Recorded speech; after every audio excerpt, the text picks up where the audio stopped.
Good morning. My name is Mia Thorough, and I'm here on behalf of The Wire, where we have a very special guest joining us today.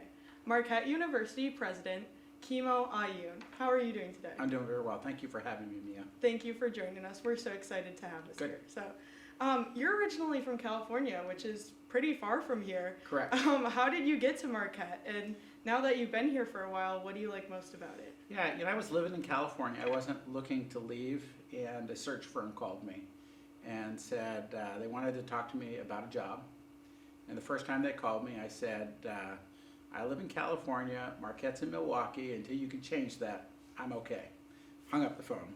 And then they called back about a week later, convinced me to have a conversation, had a conversation, and the turning point is when I met Mike Lovell, President Lovell at the time, and his commitment to students and this university was unmatched, and that persuaded me to uproot my family, 3 kids, a kid going into 9th, the 8th, and the 3rd grade, and travel to Marquette, and it's been an incredible ride since then. Started out here in the Dietrich College of Communication as the dean for just over 2 years, and then stepped into the provost's office, and then now into the president's office. And you mentioned Mike Lovell, the former president here. Tell me a little bit more about his influence on you and how you've grown as a person because of him. Yeah. So he was a deep man of faith. He would really discern decisions. He cared about others, and so when you see someone lead at a very high level, not losing the fact or the ideas that we're asked to care for others, that was very powerful for me. You know, the single thing he would regularly say is, all of us are called to be the best version of ourselves, and so that kind of constant reminder of how to get a little bit better regularly was a really big influence on my life, and he obviously ended up becoming a very good friend of mine, and it's nice to be able to sit into the same office that he was. I feel close to him at times. So you've been serving in the presidential role for almost 10 months now, while that search for the permanent president has been going on. What has this past nearly year been like for you? The nice thing is that since this is my 9th year at Marquette, that I'm already familiar with what we do. But you can't, you're really unable to fully understand that different role until you sit in it. I would tell you it's been an incredible journey. And as president, the primary responsibility I have is to be able to represent Marquette and tell Marquette's story. We have such an incredible story. So I really enjoy being able to go out into the community or spend times with alums around the country and talk about how Marquette's momentum is making it a better university. And even in the face of a lot of changes in higher education and all of the pressures that we're facing as a result of demographic shifts, fewer students going to college because the birth rate declined, but being able to say our story is so strong that we're going to be okay. Yeah, and presidential inaugurations specifically at Marquette have been full of tradition historically, and one thing you've been outspoken about is your Hawaiian heritage and its impact on your life. So what are some personal elements you're looking forward to incorporating into your inauguration this coming Tuesday? I mean, obviously, however you're raised, it becomes a part of you. And so internally within me, there are pieces about kind of family, community, respect. So those pieces are inside of me. My family obviously is the Hawaiian culture. Leis are an important symbol, and they're already starting to roll in. So people are sending me leis, and so I suspect that there will be a lot of leis at the inauguration. That's now, fantastic. There are other pieces where there's the chain of the office and other things that I will need to take some of those things off. But I will at least have them present. I know my family will as well. Amazing. And the inauguration is themed, open your heart, find your compass, and change the world. Yeah. What does that phrase mean to you personally? It is, it's part of my life journey, but more importantly, Marquette's mission calls us to transform the lives of our students. Right? Serve God by transforming the lives. And I tried to put into words, well, what does that mean? So a student comes to Marquette and at some point they'll leave, they'll graduate and they'll leave. What is it that we hope that they will take with them? What's that piece of Marquette that will carry them for the rest of their lives? And any university can give someone a degree, but what I say is here is we want to have people leave with a degree, but be prepared to lead a fulfilled life. Mm-hmm. And in order to lead a fulfilled life in service to others, you have to have an open heart. You have to have a compass that you know where you're heading and why you do things. And you have to understand that it's not enough to sit on the side. You have to be engaged and engage in action to change the world. Yeah, and speaking with engagement, you were just interacting with some potential future Marquette students right before this interview. But I'm curious to know about your relationship with Marquette students in general. In your time here, what has been your favorite part of interacting with them so far? And what do you look forward to in the coming years as permanent president? Yeah. Favorite part of my job on a day-to-day basis is being present with our students. That's the reason why Marquette exists. So Bishop Henney conceived of an idea of having a university in Milwaukee that would provide access to immigrants living in the area and provide them a pathway to lead a fuller life. That vision became Marquette University. What I like about interacting with the students is they are our purpose. Mm-hmm. They are who we serve.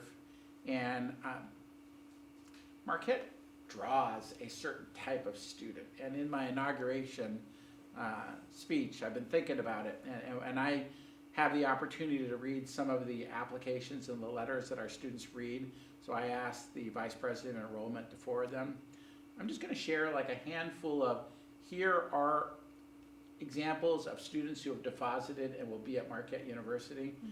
They are just quality individuals who will become even better after they spend 4 years at Marquette. Yeah. And speaking of your relationship again with students and with these incredible Marquette students, you've been known to buy a few of them Starbucks when you see them out on campus and interact with them. Can you tell me a little bit more about that tradition and kind of how it got started? You know, it originally started when I was provost, and I understood that in order for me to figure out the ways that I was going to make the student experience better, I needed to regularly talk to students. And so, sometimes they would talk to me, but not always. I needed to give them some incentive to have a conversation. And I used to walk from here over to Starbucks, usually in the afternoon, get a coffee and walk back. And so it began with telling students, if you see me walking there, come with me, I'll buy whatever you want. And there's only two things I ask. Tell me something that you like about Marquette, and then something that I can do or change to make it a better experience for you. And that was good. The problem with doing that is you'd have to catch me at that particular moment when I was walking back and forth. So I expanded it when the app became even more easy to use. And so now it's just any student who stops me, I hand them my phone. Mm-hmm. They can open it up and order whatever they want while I'm talking to them. And surprisingly, none of them opened up Venmo yet and just send them a Venmo. Yeah. Well, that's a good thing. Because they have my phone there. You're very trusting. Yeah. Well, that seems like a great way to support our students, but I just want to ask you, with this upcoming inauguration on Tuesday and everything else going on in your life right now, who has been your biggest support system during this time? My wife. So she's known me, obviously we've been married for coming on 26 years, and she's always been a strong supporter. She's the person who will tell me the way things are, like give me the kind of the real line. So I would say she's the one who decided to take a chance and move across the country from California to Milwaukee to give ourselves a different life. And it's just been an incredible experience, as I say, to come to a university where you're able to bring your faith to work. You do not have to check it in at the door at many large public state institutions, but to be able to openly pray and use God as the guide for the steps that we take, phenomenal. Mm-hmm. And you've been very outspoken about your faith throughout this journey. I know you've talked about it before, but can you just expand on what that means to you? Yeah. Well, it means everything, obviously. It's the good things that has happened to me as the result of my faith. But more importantly to me, when you're deeply rooted in your faith, it gives you that compass. And that compass ensures that every day you wake up and you're doing things for the right reason. That sometimes it's hard to make the tough choices. But if you can feel confident that you're making the tough choices for the right reason, then it makes it a lot easier. And it's really become even more important to me as I go around and I meet alums. And they talk about key decisions in their life that they needed to make in their organization that was grounded in the ethical compass given to them at Marquette. And it's allowed them to be successful, but more importantly, it's allowed them to make the right decisions. Decisions that they can, at the end of the day, go to bed and say, I made that decision for the right reason. And a lot of times they're very difficult decisions. Absolutely.